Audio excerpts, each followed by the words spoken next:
교회 주보를 만들다 보니까 오늘이 2018년에 50번째 주일이더라고요. 50 이러면 이제 다 왔다라는 말입니다. 다음 주일이 이 2018년의 마지막이 됩니다. 여러분 올 한 해 어떻게 지내 오셨습니까? 연말에 교회력으로 하면 지금 대림절 기간입니다. 대림절이라는 말은 예수님의 강림을 기다린다 라고 해서 대림절 혹은 대강절이라고 일컫는 그러한 주간이죠. 성탄절 전 네 주를 일컬어 대림절이라고 합니다. 오늘이 대림절 셋째 주라고 말할 수 있습니다. 이 기간은 전통적으로 교회에서 참 소중하게 여기고 지켜왔습니다. 특별히 겨울철의 사순절이다라고 해서 우리들의 삶을 세속에서 좀 멀리하고 하나님의 말씀을 따르고, 특별히 이 대림절 기간에는 어려운 이웃들을 돌아보고 사랑을 실천하는 일을 많이 해왔죠. 왜냐하면 북반구는 이때가 겨울이기 때문에 겨울철에 힘든 사람이 더 어렵습니다. 그래서 어려운 이웃들을 돌아보고 사랑을 실천하는 일들을 참 많이 해왔습니다. 여러분, 이 대림절 기간 동안 우리가 이 사랑에 대해서 한번 말씀을 가지고 생각해 본다는 것이 참 의미가 있는 일이다라고 생각을 합니다. 벌써 11월부터 이 사랑에 대해서 쭉 살펴보고 있는데요. 고린도서 13장 사랑장을 우리는 자세히 살펴보면 사랑이라는 것이 세상이 말하는 그런 사랑과 하나님이 말씀하신 사랑이 다르다라는 것을 깨달아 알 수가 있습니다. 성경이 말하는 진짜 사랑, 하나님의 사랑, 예수님의 사랑, 이 참 사랑이 무엇인지를 이 고린도서 13장 말씀을 통해 우리는 알아가게 되는 것이죠. 그래서 저는 이 고린도서 13장이 말하는 사랑이 성경이 말씀하시는 사랑이요, 하나님의 사랑을 가장 잘 보여준다라고 생각을 합니다. 고린도서 13장을 이제 이번 주와 다음 주까지 마무리할 건데요. 마무리하기 전에 전체적인 요약을 한 번 더 해보고자 합니다. 한번 띄워주시겠습니까? 1절에서 3절 총 4부분으로 나눌 수 있는데요. 1절에서 3절은 사랑의 필요성이라고 해서 사랑이 없으면 아무것도 아니다 라는 내용으로 우리가 말씀을 살펴보았고요. 4절에서 7절 말씀은 사랑이란 무엇인가 라는 제목으로 4주에 걸쳐서 이 사랑을 15가지로 정의하는 그러한 사랑의 그 정의에 대해서, 새로운 정의에 대해서 우리가 생각해 보았습니다. 사랑은 어떤 것인가 라고 얘기할 때 바로 이런 것이다. 오래 참는 것이고, 온유한 것이고, 시기하지 않는 것이고, 이런 15가지로 설명할 수가 있다는 말입니다. 그리고 오늘 살펴볼 말씀은 사랑의 영원성입니다. 사랑은 영원하고 또 온전한 것이다 라는 것이고요. 다음 주에 살펴볼 마지막 말씀은 사랑의 탁월성, 사랑이 최고다 라는 그런 말씀입니다. 특별히 오늘과 다음 주에 살펴볼 이 사랑의 영원성과 사랑의 탁월성은 사랑을 다른 것들과 비교를 하면서 설명을 합니다. 오늘 본문에서는 사랑을 다른 좋은 은사들과 함께 비교하죠. 예언이나 지혜나 지식이나 방언이나 이런 은사들과 비교해 볼 때 다른 은사들은 제한적이고 또 한시적인 것이지만 사랑은 영원한 것이고 온전한 것이다 라는 것을 말씀하고 있고요. 다음 주에 살펴볼 사랑의 이 최고성은 사랑을 영원한 것들끼리 비교를 합니다. 사랑, 믿음, 소망, 사랑, 이 세 가지는 항상 있을 것인데, 이 말은 영원하다는 거예요. 믿음도 소망도 사랑도 영원한 것인데 그 중에서 제일이 뭐라고요? 사랑이라는 것입니다. 최고가 사랑이라는 것입니다. 그렇게 이 사랑장이 마무리가 됩니다. 오늘은 이 사랑의 영원성과 온전성에 대해서 함께 생각하며 말씀을 나누고자 합니다. 첫 번째로 사랑의 영원성입니다. 참 사랑은 영원한 것입니다.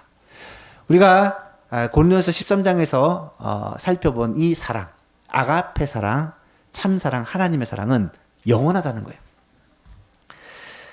8절 말씀해 보니까 사랑은 언제까지나 떨어지지 아니하되 라고 말씀을 해요. 그래서 이 떨어지다라는 단어가 헬라 단어로 펩토라는 단어인데, 이 뜻이 어원을 찾아보니까 이파리가 시들어지다.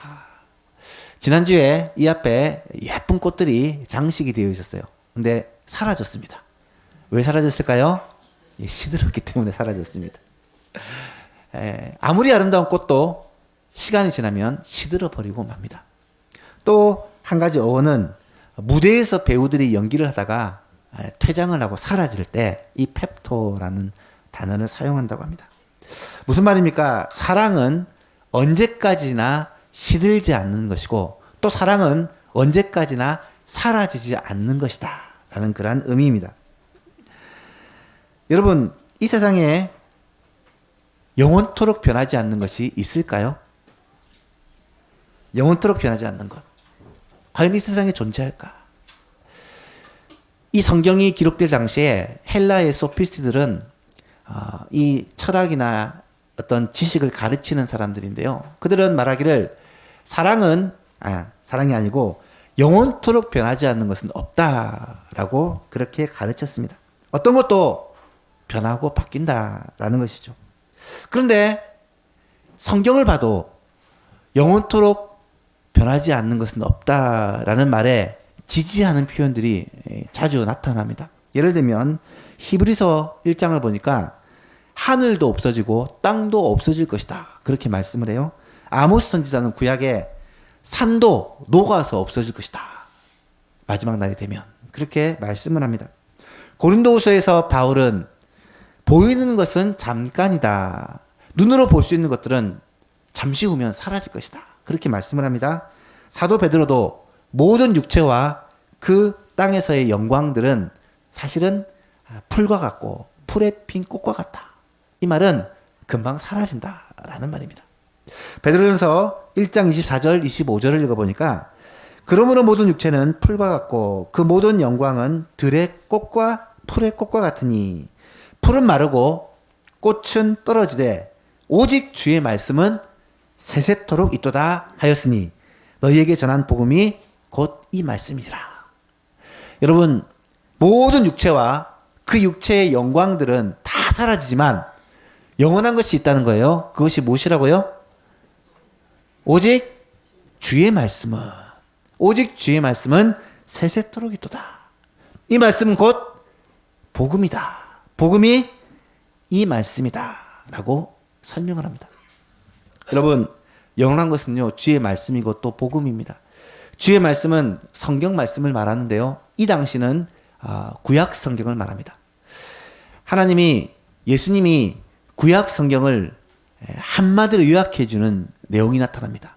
구약의 하나님의 계명들을 다 요약하면 딱 두 가지로 요약이 가능한데, 첫째는 하나님을 사랑하라. 둘째는 내 이웃을 내 자신같이 사랑하라.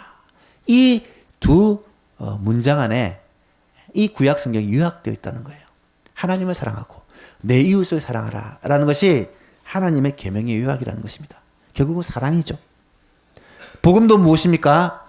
복음을 가장 잘 설명한 성경 구절은 요한복음 3장 16절입니다. 하나님이 세상을 이처럼 사랑하사 독생자 예수 그리스도를 주셨으니 이는 그를 믿는 자마다 멸망하지 않고 영생을 얻게 하려는 것이다. 여러분, 복음이라는 것은 왜 복된 소식이냐면 영원한 생명을 얻는 소식이기 때문에, 구원을 받는 소식이기 때문에. 어떻게 구원을 받느냐? 예수 그리스도를 믿음으로 말미암아 구원을 받는데, 그렇게 하신 방법이 하나님이 세상을 사랑하셨기에 예수 그리스도, 독생자 예수 그리스도를 주심으로 그를 믿는 자마다 구원을 받고 영생을 얻게 하려 하신 것이다. 결국 복음도요, 하나님의 사랑입니다. 사랑하는 여러분, 사랑이 영원하다라는 말은 하나님의 말씀이 영원하다, 또 복음이 영원하다라는 말로도 그렇게 생각해 볼 수가 있습니다. 혹시 이렇게 생각할지 모르겠어요. 사랑이 영원하다고 하는데요, 제가 경험해 보니까 사랑이 제일 빨리 변하던데요. 이렇게 얘기하는 분이 있을 수도 있습니다. 여러분, 아무리 사랑해도요, 그 사랑이 오래 가지 않잖아요. 쉽게 바뀌잖아요. 변덕이 제일 심한 게 사랑 아닙니까? 경험에서 나오는 이런 말들이 사실은 우리에게는 다 있을 것입니다. 그래서 어떤 가수는 노래를 부르는데 이렇게 부르더라고요. 사랑을 쓰려거든 뭘로 쓰라고요? 연필로 쓰래요. 왜냐하면 쓰다가 틀리면 지워버리게. 이게 세상 사람들이 생각하는 사랑이라는 것이죠. 실제로 세상의 사랑은 너무 쉽게 떨어지고요. 너무 쉽게 사라집니다. 그런데 오늘 성경에서 말하는 이 사랑은요. 세상 사람들이 생각하는 그 사랑과 다르다는 거예요. 세상 사람들이 생각하는 그런 사랑과 가장 차이점이 바로 진짜 사랑, 하나님의 사랑, 아가페 사랑은 영원하더라는 거예요. 사라지지 않더라는 거예요. 떨어지지 않더라는 거예요. 그것이 바로 우리를 향한 하나님의 사랑이고요. 우리를 향한 예수님의 사랑이라는 거예요. 인간 세상에서 어쩌면 가장 허무한 곳이 있다면 연예계가 아닐까라고 생각을 해봅니다. 여러분, 연예인들의 소식이요, 거의 연일 신문의 톱뉴스가 되고요, 사람들의 관심을 얻고 있습니다. 그렇게 잘 나가던 사람이 어느 순간 하루아침에 사라져 버리고요. 또 어떤 사람들은 스스로 목숨을 끊는 경우도 자주 일어납니다. 왜 그럴까? 무대는 그들이 추구하는 열망의 장소입니다. TV에서, 무대에서 사람들의 주목을 받고 환영을 받고 사람들의 인기를, 함성을 받고 그 연예인들은 그렇게 행복을 누리지만 그것이 영원하지 않다는 거예요. 잠시 잠깐 있으면 사라진다는 거예요. 조명이 꺼지고 나면 아무도 그를 주목하지 않는다는 거예요. 그러다 보면 결국은 혼자 남아서 고독을 삼켜야 되는 그런 상황이 놓이면 그것을 참지 못하고 그 영광과 그 인기를 계속해서 누리지 못함으로 말미암아 삶의 의미를 잃어버리는 경우들이 우리는 매스컴을 통해 자주 발견하게 된다는 겁니다. 무슨 말입니까? 세상에 아무리 좋은 것도요, 세상에 좋은 것들은 오래가지 않는다는 거예요. 부귀영화, 세상의 자랑, 명예, 권력, 세상의 즐거움, 이것들이 결코 우리를 영원토록 행복하게 해주지 못한다는 거예요. 요한일서에서 요한 사도는 이것에 대해서 아주 정확하게 정리를 해주고 있어요. 2장 16절 이하를 보니까 이는 세상에 있는 모든 것이 육신의 정욕과 안목의 정욕과 이생의 자랑이니 다 아버지께로부터 온 것이 아니요 세상으로부터 온 것이라. 17절 같이 한번 읽어볼까요? 이 세상도 그 정욕도 지나가되 오직 하나님의 뜻을 행하는 자는 영원히 거하느니라. 요한은 그렇게 말해요. 이 세상, 이 정욕, 즐거움, 인기, 영광, 명예, 권력, 그 모든 것들도 지나간다. 어떤 사람에게는 훅 지나가고 어떤 사람에게는 조금 오래 지속될지 모르지만 결국은 다 지나간다는 거예요. 그런데 영원한 것이 있는데 그것이 뭐라고요?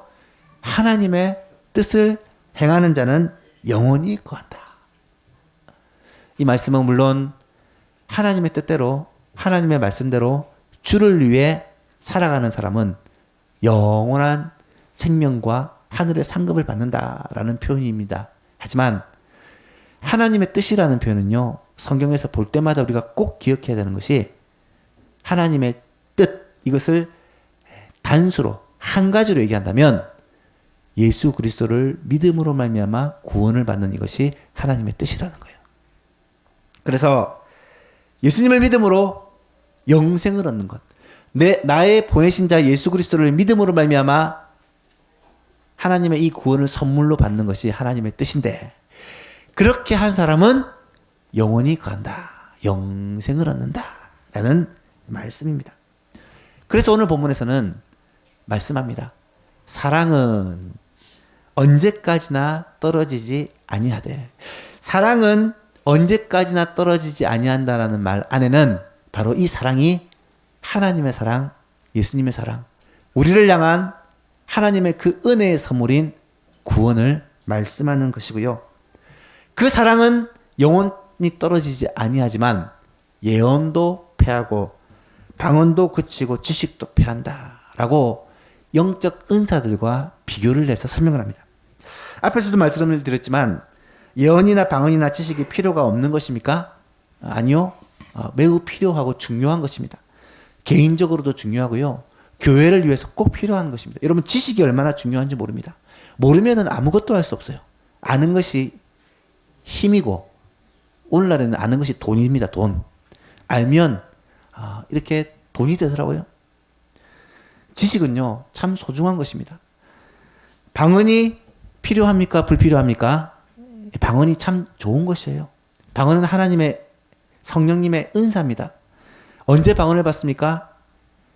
예배와 찬양과 기도 가운데 하나님과 깊이 교제하고 하나님의 은혜를 충만하게 받을 때 하나님이 우리에게 방언을 주십니다. 방언은 기도할 수 있는 힘을 주고요. 기도를 오래 또 깊이 할 수 있도록 하시고, 무엇보다도 기도할 때 하나님의 뜻대로 기도할 수 있는 그런 은혜가 방언에 있습니다. 그래서 방언을 하면 기도가 회복되는 것을 경험하게 됩니다. 예언이 얼마나 소중합니까? 성경에서 예언이라고 하면 하나님의 말씀을 받아서 전하는 것을 예언이라고 합니다. 구약의 시대에는 선지자들이 하나님께 직접 말씀을 받아서 그 말씀을 전하는 그런 예언자로서의 삶을 살았다라는 것을 알게 됩니다. 그런 의미에서 성경은 온통 예언으로 가득 차 있죠. 오늘날의 예언은 무엇을 말할까? 언제 무슨 일이 일어날 것이다. 미래의 일을 말하는 것이 예언이 아니라, 오늘날의 예언은 하나님의 말씀인 성경을 읽고 깨닫고 그 말씀을 풀어서 가르치고 전하고 설명해주는, 이것을 예언이다 말할 수가 있습니다. 쉽게 말해서 설교가 예언이죠. 여러분, 이 예언이 얼마나 중요합니까? 설교가 얼마나 중요합니까? 고린도서 14장 19절을 읽어보니까 그러나 교회에서 내가 남을 가르치기 위하여 깨달은 마음으로 5마디 말을 하는 것이 1만 마디 방언으로 말하는 것보다 낫다. 교회를 세워가기 위해서 하나님의 말씀을 바르게 깨닫고 바르게 가르치는 것이 아무리 오래 방언을 하는 것보다 더 낫다라고 말할 정도로 바울 사도는 예언을 강조를 합니다. 그런데요, 그 예언도 영원한 것이 아니라는 것이에요. 여러분, 설교가 천국에 가면 있을까요? 없을까요? 천국에는 설교가 없습니다. 이 땅에서만 설교를 드릴 수 있어요. 천국 가면 설교 안 들어도 됩니다. 왜 그럴까요? 성경에서 이렇게 말해요. 천국에 가게 되면 하나님을 직접 대하여 보고 하나님을 완전히 알기 때문에 설교가 필요 없다는 거예요. 말씀을 완벽하게 깨달아 알 수 있기 때문에 이 말씀을 풀어서 설명할 필요가 없다는 거예요. 예레미야 31장에 보면 새 언약을 말씀하시면서 이렇게 말씀합니다. 그러나 그날 후에 내가 이스라엘 집과 맺을 언약은 이러하니 곧 내가 나의 법을 그들의 속에 두며 그들의 마음에 기록하여 나는 그들의 하나님이 되고 그들은 내 백성이 될 것이라. 여호와의 말씀이니라. 34절 같이 한번 읽어볼까요? 그들의 다시는 각기 이웃과 형제를 가르쳐 이르기를 너는 여호와를 알라 하지 아니하리니 이는 작은 자로부터 큰 자까지 다 나를 알기 때문이라. 내가 그들의 악행을 사하고 다시는 그 죄를 기억하지 아니하리라. 여호와의 말씀이니라. 아멘. 그날이 되면요, 하나님을 완벽하게 알게 돼요. 그리고 하나님을 완벽하게 순종하게 됩니다. 그리고 하나님을 영원토록 찬양하게 됩니다. 말씀이 필요 없어요. 설교가 필요 없어요. 책망도 필요 없어요. 조언도 필요 없어요. 지식도 패하고 방언도 패하고 예언도 패합니다. 하지만 떨어지지 않는 것, 변하지 않는 것은 뭐다? 사랑이다 라고 성경은 말씀하는 것입니다. 이 사랑은, 참된 사랑은 예수님의 사랑이요, 하나님의 사랑이요, 우리가 영원한 생명을 얻는 그 은혜가 이 하나님의 사랑 가운데는 있다라는 것을 먼저 말씀합니다. 두 번째로, 참사랑은 영원한 뿐만 아니라 온전한 것이다. 사랑의 온전성을 말씀하고 있습니다. 9절에서 10절 말씀인데요, 같이 한번 읽어보겠습니다. 시작. 우리는 부분적으로 알고 부분적으로 예언하니 온전한 것이 올 때에는 부분적으로 하던 것이 패하리라. 부분적으로 알고 부분적으로 예언한다. 이 말은 지식과 예언을 부분적으로 한다라는 말씀입니다. 앞에서 말씀드렸듯이 예언이나 지식이나 모든 은사들이 사실은 소중한 거예요. 이것들이 참 중요한 것입니다. 하지만 이것들은 부분적인 것이다 라는 말이죠. 우리가 알면 얼마나 알고 우리가 하나님의 뜻을 깨닫고 가르치면 또 얼마나 깨닫고 가르칠 수가 있을까요? 그 모든 것들이 사실은 다 부분적으로 알고 부분적으로 예언하는 것이죠. 여러분, 제가 이 강론에 서서 하나님의 말씀을 전하는 목사이기 때문에 저는 모든 것을 알 거라고 착각하시는 분들이 간혹 계시더라고요. 잘 모릅니다. 사람에 대해서도 잘 모르고 뭐 상식에 대해서도 모르는 것이 많고 심지어 이 말씀에 대해서도 제가 샅샅이 속속들이 다 알지 못하는 경우가 참 많습니다. 여러분, 성경을 안다면 얼마나 알고 하나님의 뜻을 안다면 얼마나 알겠습니까? 여러분이 이런 상황에서 어떻게 해야 됩니까? 제가 이렇게 하십시오. 답을 딱 주면 좋겠지만 그럴 능력이 저에게는 없습니다. 오히려 다 안다고 하면 문제가 됩니다. 스스로 똑똑하다고 생각하면 일을 그르치기가 쉽고요. 목사가 하는 말이 다 정답이라고 생각하면 이것은 고대 중세 시대가 되어버리고 맙니다. 여러분, 목사님이 모든 것을 다 알고 있고 정답을 갖고 있다고 하면 우리가 말씀을 읽고 하나님 앞에 기도할 이유가 무엇이 있겠습니까? 자판기처럼 답을 구해서 받죠. 그게 아니라는 것입니다. 어떤 면에서 목사는 너무 많이 아는 것이 그렇게 좋지 않을 수도 있다라는 생각을 저는 자주 합니다. 너무 똑똑하고 너무 지혜로우면 자꾸 다른 데 마음을 빼앗길 가능성이 많기 때문이죠. 너무 예리하고 제가 너무 계산적이면 여러분 피곤할 것입니다. 어떤 면에서는 좀 무던하고 어떤 면에서는 좀 순진한 게 하나님밖에 모르고 말씀밖에 모르고 교회밖에 모르고 그렇게 목회하는 것이 하나님께는 더 필요한 일꾼이 아닌가라는 생각을 종종 하게 됩니다. 근데 여러분, 그것이 목사뿐일까요? 저는 모든 그리스도인이 마찬가지일 것이다 라고 생각합니다. 이 세상 가운데 내가 모든 것을 안다, 내가 하는 방법이 항상 옳다라고 생각하는 순간 하나님의 말씀과 주의 뜻과는 멀어진 경우가 너무너무 많기 때문입니다. 그렇다고 지혜가 필요 없고 지식이 필요 없고 은사가 필요 없겠습니까? 아니죠. 지혜도 꼭 있어야 되고 지식도 꼭 있어야 되고 은사도 꼭 필요합니다. 다 중요합니다. 하지만 그 모든 것은 다 부분적이고 한계가 있지만 정말로 중요한 것은 사랑이다라는 말이죠. 예를 들어볼까요?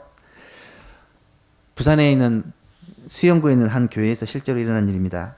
지금은 은퇴하셨는데 장로님이 선임 장로님이 교회에 능력이 있고 영향력이 있는 장로님입니다.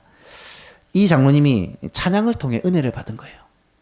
찬양을 하면서 하나님을 만나고 은혜를 받고 임재를 경험하고 그러다 보니까 이 장로님이 늘 찬양으로 충만한 겁니다. 이것이 안 좋은 것입니까? 이게 아주 좋은 것이죠. 그런데 문제가 무엇입니까? 이 장로님이 그렇게 은혜를 받다 보니까 교회에서 제일 중요한 것은 찬양이야. 이렇게 영향력을 내기 시작합니다. 결국 그 교회에서는 모든 교회 시스템이 찬양 중심으로 이루어집니다. 모든 일꾼들이 다 찬양대에 앉아야 되고요. 모든 예산들이 찬양대에 집중되고요. 모든 일들이 다 찬양대 중심으로 흘러갑니다. 그러다 보니까 부작용이 생기기 시작합니다. 대표적인 것이 교육기관입니다. 그 교회가 어른이 한 300명 가까이 모이던 중견교회인데 몇 주 동안 주일학교가 계속 하락세를 걷다가 이제는 존폐 자체를 걱정해야 되는 상황까지 오게 되었답니다. 제 친구 목사가 그 교회에 있었기 때문에 전해 들은 얘기들입니다. 여러분, 찬양대가 중요합니다. 하지만 찬양대만 중요하다라고 얘기하면 문제가 생깁니다. 그렇다면 반대로 주일학교가 중요합니다. 교회의 미래는 주일학교입니다.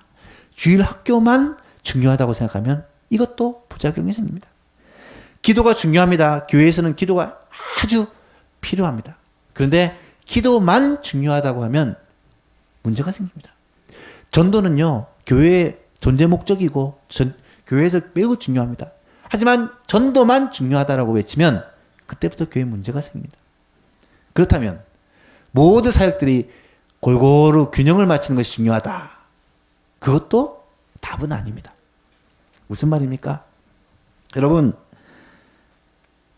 하나님이 각 사람에게 은사를 나눠준 것은 그런 은사를 가지고 하나님의 교회를 세워가고 섬기기 위함입니다. 찬양에 목숨을 거는 사람도 있어야 돼요. 기도에 목숨을 거는 사람도 필요합니다. 교육기관에 생명 거는 사람도 필요하고요.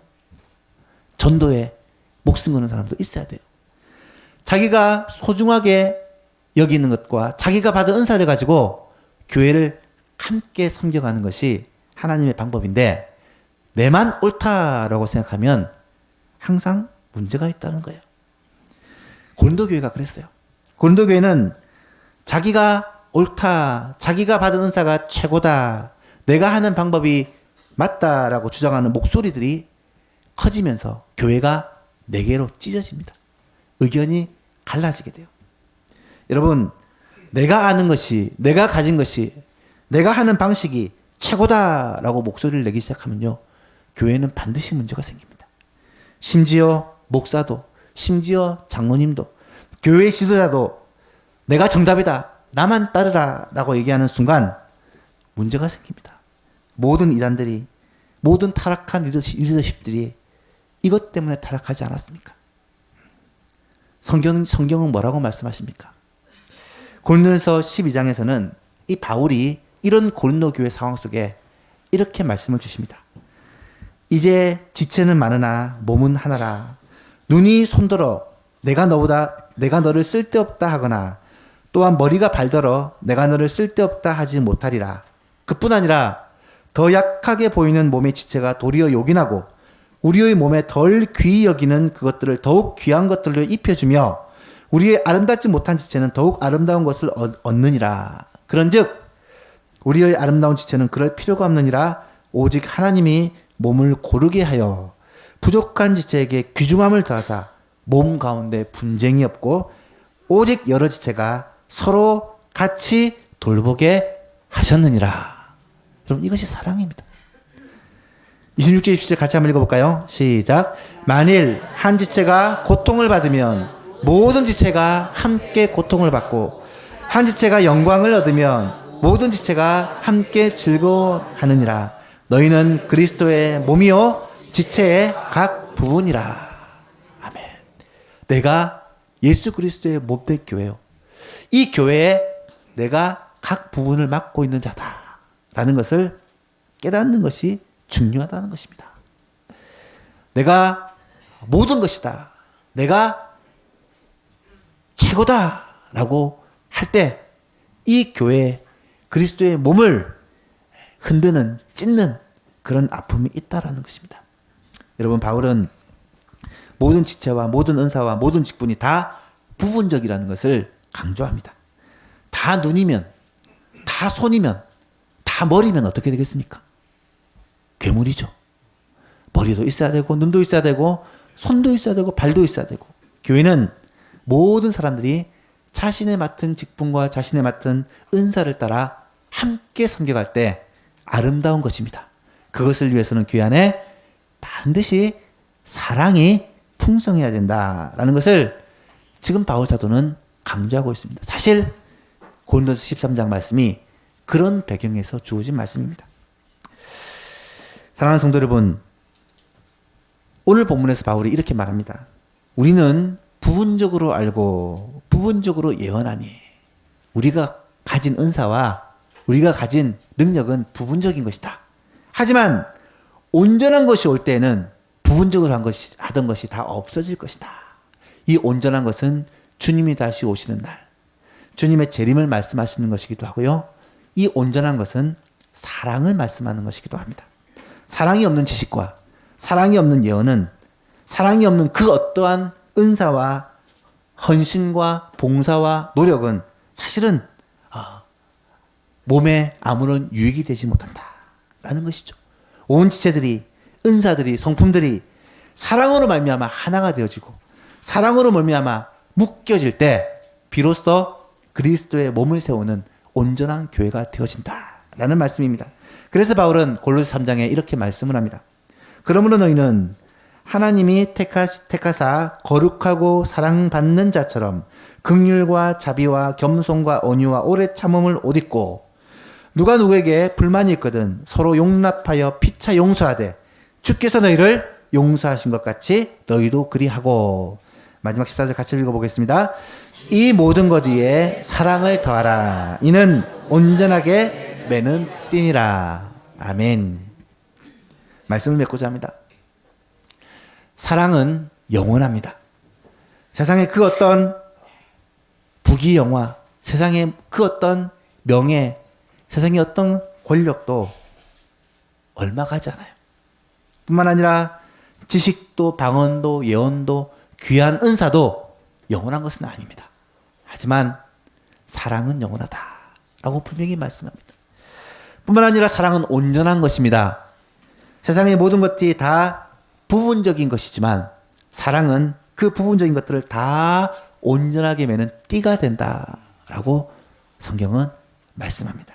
사랑하는 예수만교회 성도 여러분, 연말, 새해 이 중요한 날들을 보내면서 내가 먼저 하나님이 주신 이 참사랑, 하나님의 사랑, 아가페 사랑으로 말미암아 영원하고 온전한 것을 이루어가는 하나님의 사람들이 될 수 있기를 바랍니다. 뿐만 아니라 여러분을 통해 여러분의 가정이, 또 우리 예소망 교회가, 예수 그리스도의 몸된 이 예소망 교회가 사랑으로 말미암아 모든 각 지체와 각 은사들이 다 사랑의 띠로 묶여져서 하나님이 기뻐하시는 거룩한 교회, 아름다운 교회로 세워져 나갈 수 있기를 예수 그리스도의 이름으로 축복합니다. 찬송가 3